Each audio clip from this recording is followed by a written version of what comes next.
The CMA Awards are coming. Yes. And this has got to be a cool vibe for you because you know that things have been going well for the last year. Things have been really cool, no doubt. I'm definitely looking forward to the awards here in a couple days. And having 3 noms is really cool. I think the most I've ever had at any award show is 2. I think the CMA's is 1, I believe, is my most noms there. Did you already have one under your belt? I have won. I won Best New Artist last year, which is really, really cool, by the way. So you step it up a notch with Beautiful Crazy, and you got a male vocalist nomination. Got a male vocalist nod this year, which is neat. What does that mean to you?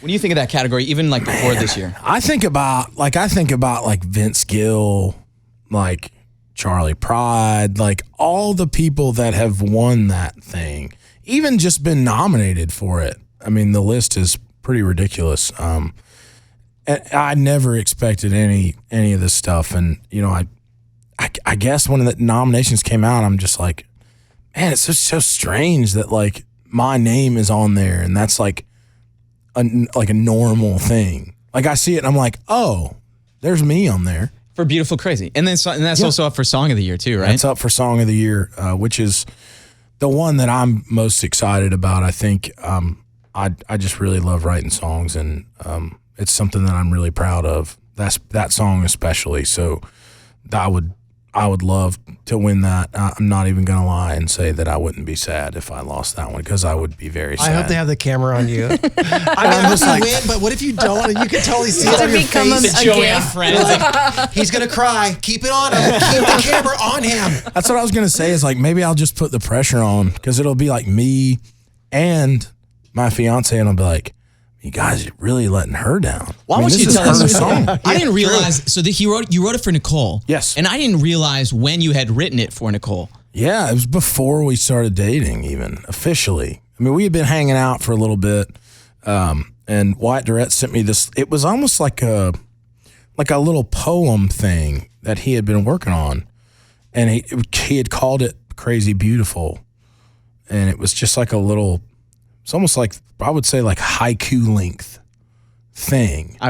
We all nodded like, and how you're long like, is a haiku? Haiku. Is it 5, 7, 5? 5 syllables, 7 syllables, 5 syllables. For all those you guys listening out there that want to know what a haiku is. We knew. We just wanted you to say.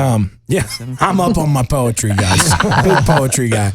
But no, and so we got in the room, and it was just the perfect moment, because I had been hanging with Nicole for probably a little over a month at that point, and I was like, man, she's really awesome, and you know, she just, I don't know, we just matched really well together, and I just felt this way about her that I hadn't felt about anybody else, and it just happened to be the perfect opportunity, you know, with Wyatt sending that little snippet that he'd sent. It just kind of matched so perfectly, and I was like, I'm in the absolute perfect spot to write this song right now, because I'm having all these feelings about her. And I would say probably 2 days later, I went over to her house, and I had bought her like a record player as a gift, like a standalone, like a Crosley record player with like legs on it.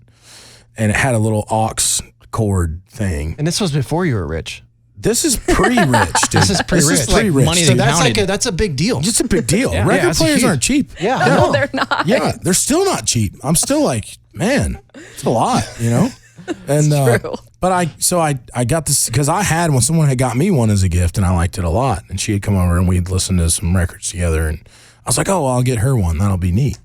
And so I plugged my phone into this little record player, and I played her the song. But the key was, my pro move here was that her friend was there, and her friend was like, oh my God, this is like the sweetest thing ever in the whole world.